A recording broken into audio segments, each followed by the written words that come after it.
Good evening, student. Today I will discuss JEE Mains Part First Chemistry Test Paper. In question number 26, is given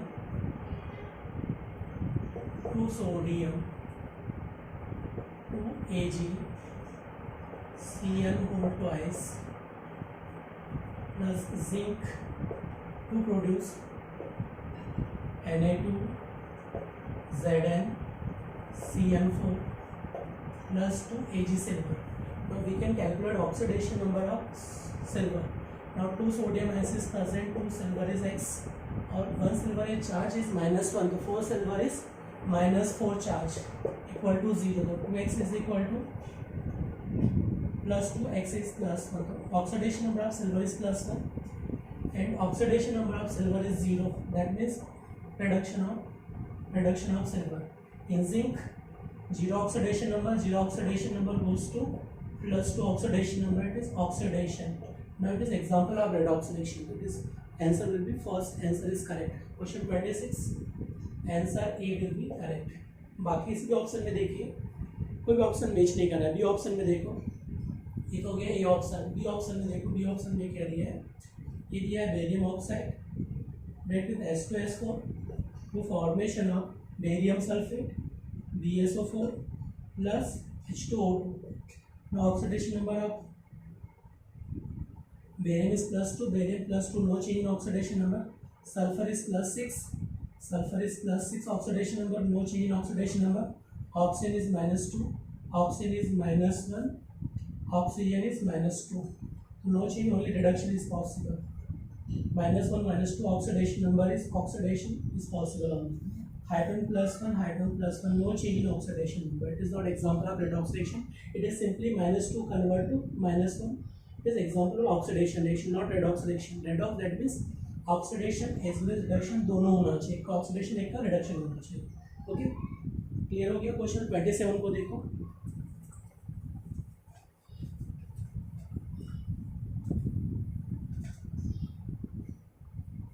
In question number 27, calculate the wavelength when electron falls from 4th energy level to Lyman series. Okay, for how to calculate wavelength? Question 27. Wavelength calculated by formula 1 by lambda RH Z square 1 upon n1 square minus 1 upon n2 pi square. Okay, n1 is Lyman series n11 and n2 is 4th energy level, lambda is 4. Now we can calculate for hydrogen atom. Z का value कितना रखना है 1. ये क्या होगा 1 by lambda, इधर क्या होगा RH, ये 1 अपॉन स्क्वायर इज 1 अपॉन 4 का स्क्वायर 16. एलसीएम निकाल लो. 16 तो कितना हो गया 16 माइनस 1 पे आ जाएगा 15 by 16. Now this 1 by lambda is equal to RH into 15 by 16. Now lambda will be 16 by 15 divide by 1 upon RH. Okay, तो वैल्यू ऑफ 1 बाय RH का जो वैल्यू होता है ये 912 एंगस्ट्रॉम. ठीक है, इसको सॉल्व करो. 9 बाय 15 इंटू 912 एंगस्ट्रॉम. इसको सॉल्व करो मीटर में, नैनोमीटर में कितना हो गया 9 nanometre. So 10 to the power minus ये आ गया एंगस्ट्रॉम में आ गया. मुझे किस में कन्वर्ट करना है, नैनोमीटर में. ओके, तो इसको सॉल्व करोगे तो ये अपने पास आ जाएगा, कैलकुलेट करने पर ये आएगा 96.97 नैनोमीटर. तो ये option will be correct option will be, A will be correct answer. Okay, 1 upon RH का आपको याद है 912 एंगस्ट्रॉम. जब इसको मल्टीप्लाई करोगे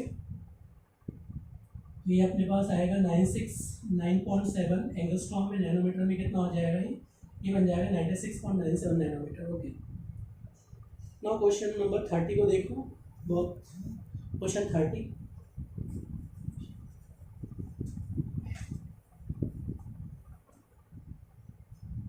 क्वेश्चन नंबर 30 में गिवन है the electron is velocity x meter per second and proton is same wavelength, then velocity will be approximately. Okay, तो velocity का फॉर्मूला क्या है क्वेश्चन 30 को देखो. Question number 30, lambda is equal to lambda for electrons, lambda is equal to h upon mv. और यहाँ पे क्या होगा lambda for protons, ये भी क्या होगा h upon mv. For protons it is electron. Now both have same wavelength, दोनों का wavelength क्या रखना है, सेम रखना है. यहाँ पे क्या मिलेगा, एस एच कैंसिल आउट हो गया, 1 upon mass of electron into velocity of electron, और ये क्या आ जाएगा मास of proton into velocity of protons. Now in question, velocity of electron is given x meter per second. Velocity given in mass of proton is 184 times greater than mass of electron. Electron का mass कितना आ जाएगा? The mass of electron will be mass of proton divided by 1840 times. Now यहाँ put करके देख लो कितना आ जाएगा, mass of protons आ जाएगा, mass of protons divided by 1840 divided by mass of velocity कितना दी एक्स दी है. नाउ आपसे फाइंड आउट क्या करना है, वेलोसिटी ऑफ प्रोटॉन्स, और ये कितना है मास ऑफ प्रोटॉन्स, तो क्या जाएगा velocity of proton. Mass of proton से mass of proton cancel out हो गया. अब वेलोसिटी को क्रॉस मल्टीप्लाई करें तो वेलोसिटी ऑफ प्रोटॉन्स क्या आ जाएगा, X divided by 1840 times. Now answer will be X divided by 1840 times. B answer will be correct. 30 का B answer will be correct. वो question number Now question number 31. Question 31 को देखो.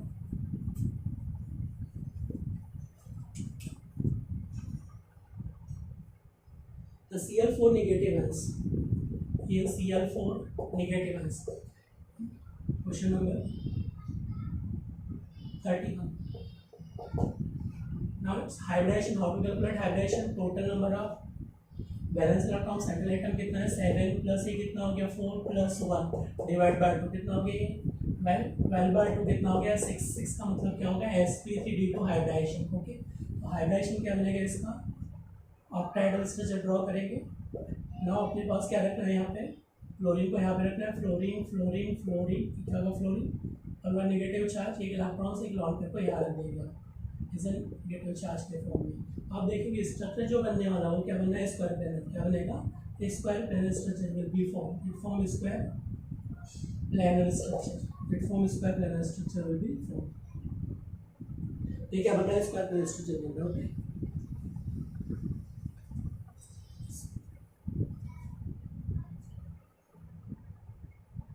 अब कुछ conceptual एक क्वेश्चन देख लेते हैं जिसमें कंसेप्चुअल क्वेश्चन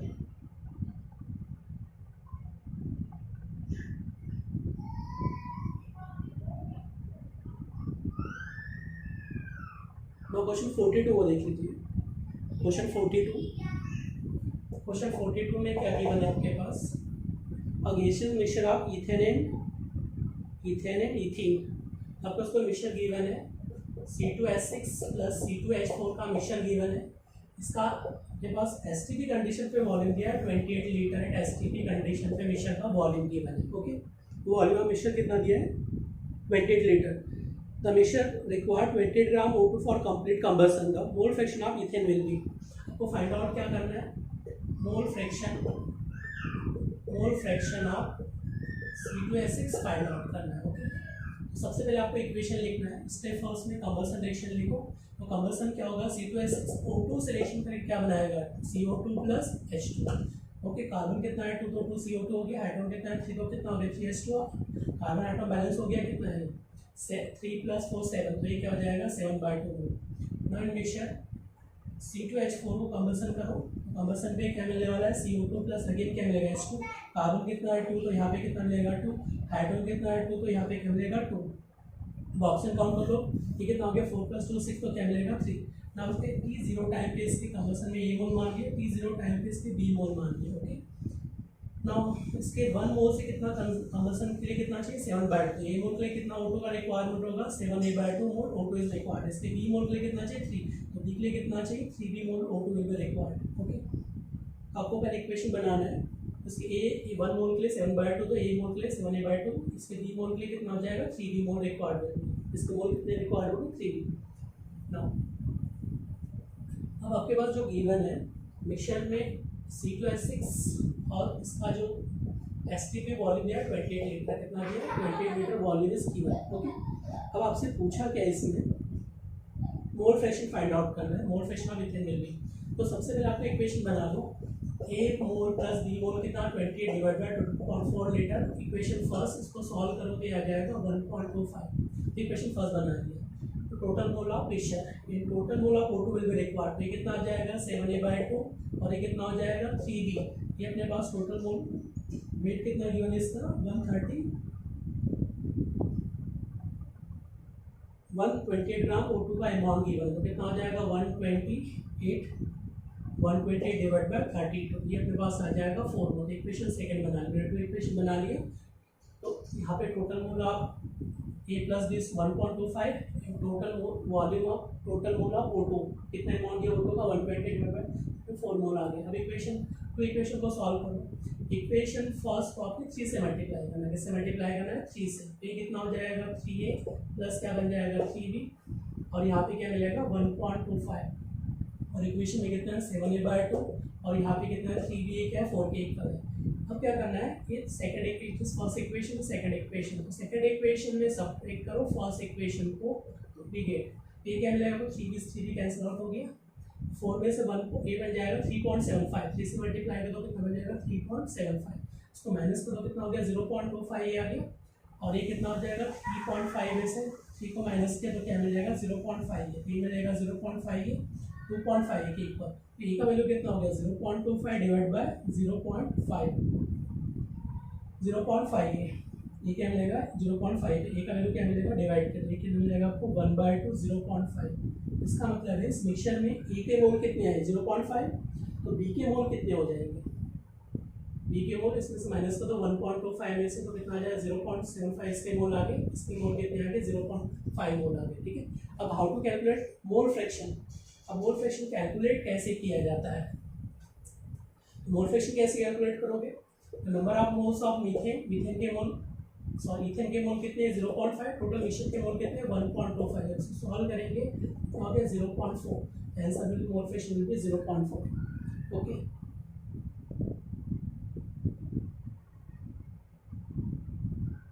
क्वेश्चन नंबर 43 को देखो, क्वेश्चन 43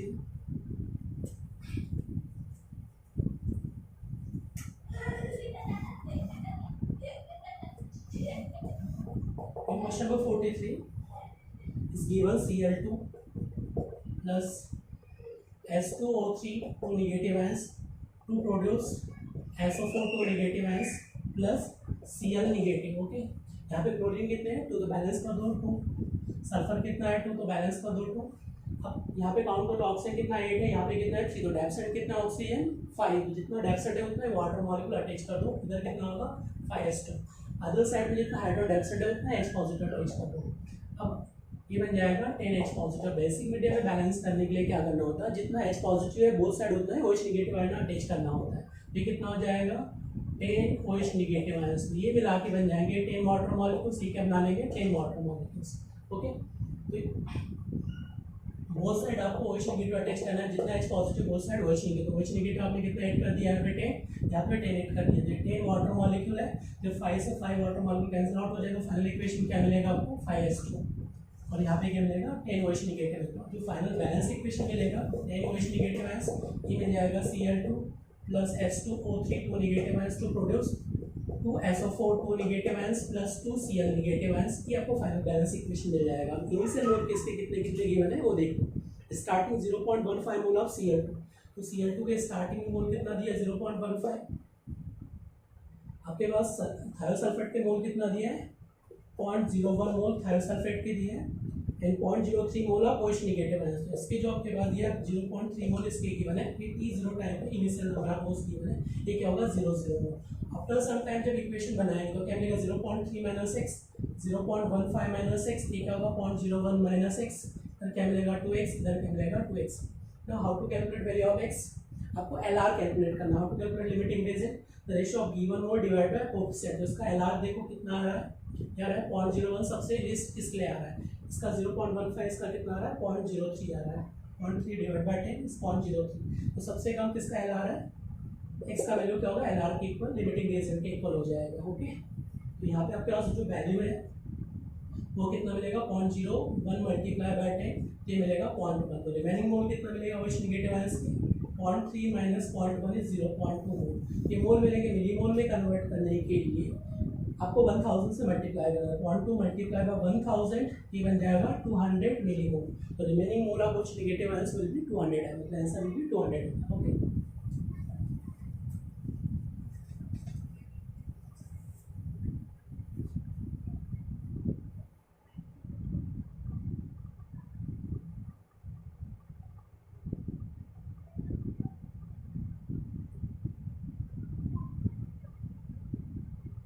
तो नेक्स्ट क्वेश्चन 45, क्वेश्चन 45 को देखो। क्वेश्चन 45 में क्या दिया आपके पास, तो बेंजोइक एसिड, तो बेंजोइक एसिड रेट में सोडियम हाइड्रोक्साइड किस रिएक्शन करेगा, सोडियम हाइड्रोक्साइड, तो ये बना लेगा सोडियम बेंजोएट, क्या बना लेगा, सी डबल बॉन्ड और Na प्लस वाटर मॉलिक्यूल्स। तो ये अपने पास जो बफर बनेगा वो क्या बनेगा, एसिडिक बफर। ये क्या बनेगा, दिस फॉर्म एसिडिक बफर, ये बनाएगा acidic buffer solution. How to calculate pH acidic buffer, pH is equal to pK plus log salt upon concentration of acid, okay? How to calculate, N1V1 divide by V total, ये क्या होगा N2V2 divide by V total, V total से V total क्या होगा, cancel out हो जाएगा, ठीक है। एन फैक्टर इसका भी कितना है, एन फैक्टर 1 है, यहाँ पे एन फैक्टर कितना है, इसका भी 1 है। इसका मतलब नॉर्मलिटी किसके इक्वल हो जाएगा, मोलरिटी के इक्वल। यहाँ पे भी क्या होगा, normality is equal to molarity के इक्वल हो जाएगा, दोनों का नॉर्मलिटी मोलरिटी क्या आ जाएगा, 1 1, नॉर्मलिटी मोलरिटी के इक्वल आ जाएगा। अब पीएच कितना फॉर्म करना है आपको, जो पीएच फॉर्म करना है 4.5, पीएच फॉर्म करना है 4.5, pK value is given 4.2, log salt upon acid concentration, the concentration of salt is given 0.2, so 0.2 its volume is given, और यहाँ पे कितना 0.1 कंसंट्रेशन दिया है, इसका वॉल्यूम V2 है। अब total V1 plus V2 volume कितना दिया है, 300 ml, ओके। अब मुझे बताओ कि इसमें कितना वॉल्यूम ऐड किया जाए, टर्म मुझे क्या चाहिए, 0.2 बनाना है। अगर 0.2 बन जाएगा तो 0.3 अगर बन जाएगा तो ये क्या बन जाएगा, 4.2 प्लस 0.3 क्या बन जाएगा, 4.5। तो अगर मैंने इसका 150 ml वॉल्यूम रखा, 150 इधर भी क्या होगा, 150 कैंसर, 0.2 से 2 कैंसर, तो log 2 कितना है, 0.30, कैंसर क्या बन जाएगा प्लस 4.5, दैट मीन्स क्या होगा, 150 ml volume will be added, so the pH becomes 4.5, okay. Now in question number 47, question 47 को देखो।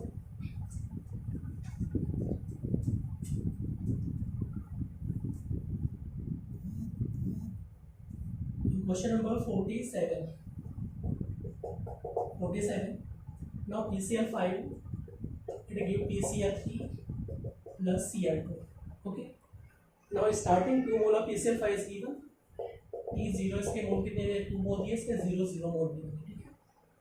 फिर क्या दिया आपके पास, 5 लीटर वॉल्यूम दिया, 80% degradation, equilibrium pressure rate will be, आपसे क्या दिया है, वॉल्यूम, टोटल वॉल्यूम गिवन है 5 litre and alpha is given 80%, और पूछा क्या आपसे, pressure at equilibrium pressure will be, okay. Equilibrium pressure का मतलब total pressure equilibrium condition will be, after some time at equilibrium condition reaction will be 2 minus x, e of x होगा, okay.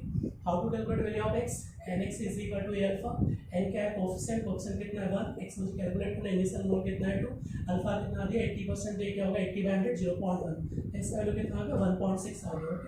अब इसको subtract करो, 1.6 value आ गया, ये क्या मिलेगा आपको, 1.62 माइनस 1.6 तो क्या मिलेगा 0.4, ये क्या मिलेगा 1.6, ये क्या मिलेगा 1.6। मुझे बताना sir total molar equilibrium, total molar equilibrium will be 3.2 plus 0.4, that means 3.6 mole total mole will be equilibrium condition, okay। अब मुझे क्या चाहिए, टोटल प्रेशर, तो टोटल प्रेशर का मतलब है एट इक्विलिब्रियम प्रेशर क्या हो जाए, equilibrium pressure volume total mole into RT, okay. तो अब आपके पास क्या क्या इन्फॉर्मेशन है, pressure at equilibrium find out करना है, टोटल मोल कितना आ गया 3.6, वॉल्यूम कितना दिया 5 लीटर, और आर का वैल्यू किसमें चाहिए 80 ml, तो ये कितना होगा 1/12, इसको सॉल्व करने पर आता है 0.0821, इजी कैलकुलेशन में 1/12, और टेंपरेचर कितना दिया 350 केल्विन, जब इसको सॉल्व करेंगे तो कितना जाएगा 21 atm प्रेशर देंगे, तो final answer will B 21, okay.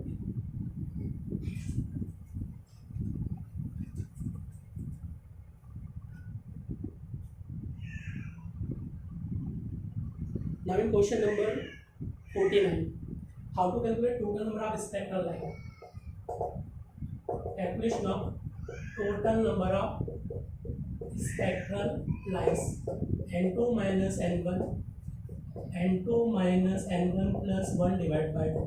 now n2 is higher energy level, n is lower energy level, तो higher energy level कितना है आपके पास, क्वेश्चन 49 है 6 एनर्जी लेवल, और EV रेडिएशन का मतलब lines is 1, EV radiation that means n1 is 1 energy level, n2 is 6, तो 6 minus 1 is 5, ये क्या हो जाएगा 6 डिवाइड बाय 2 कितना हो जाएगा 30 by 2 is 15 answer will be 15 will be observe okay. ये क्वेश्चन नंबर 50। क्वेश्चन नंबर 50 में देखिए क्या क्या इन्फॉर्मेशन गिवन है ओके। तो क्वेश्चन 50 में आपके पास जो है वो गिवन है find the mobility of 93% W by V। ये आपके पास जो दिया है 93% W by V S2S4 given है। इसका मतलब है इन 100 ml volume of solution the amount of solute is 93 ग्राम। इसमें क्या 93 ग्राम S2S4 प्रेजेंट है और डेंसिटी ऑफ सॉल्यूशन कितना दिया आपके पास दिया है 1.84 ग्राम। और फाइंड आउट क्या करना है स्मॉल एम। तो स्मॉल एम कैलकुलेट करने के लिए सबसे पहले मुझे क्या चाहिए सॉल्वेंट का मास चाहिए। तो आप पहले स्टेप फर्स्ट में क्या करोगे density mass by volume. Density solution का कितना दिया है 1.84 और मास मुझे कैलकुलेट करना है सॉल्यूशन वॉल्यूम कितना दिया 100 ml तो कितना हो गया 184 ग्राम मास ऑफ सॉल्यूशन। ये मेरे पास आ गया सॉल्यूशन का मास आ गया ठीक है। अब मुझे सॉल्वेंट का मास चाहिए तो सॉल्वेंट का मास कितना दिया 93 ग्राम तो माइनस कर दो इसको 90 तो कितना आ जाएगा सॉल्वेंट का मास तो 3 आ गया और ये कितना हो गया 93 तो क्या मिलेगा 1 ये कितना हो गया 18 फिर 91 ग्राम। सॉल्वेंट का मास कितना आ गया 91 सॉल्यूशन का मास 184 है सॉल्वेंट का मास 93 तो सॉल्वेंट का मास कितना आ गया 91 ग्राम आ गया ठीक है। तो अब how to calculate small m कि 91 gram mass of solvent mole of solute कितना है 93 डिवाइड बाय 98 मोल डिसॉल्व है। तो definition of molality in 1000 gram mass of solvent dissolve mole of solute is small M. ठीक है मिल जाएगा 93 ठीक है मिलेगा 98 इधर क्या आ जाएगा 1000 डिवाइड बाय क्या होगा 98 तो आप 10.45 molality will be 10.45 okay. Thanks to all of you.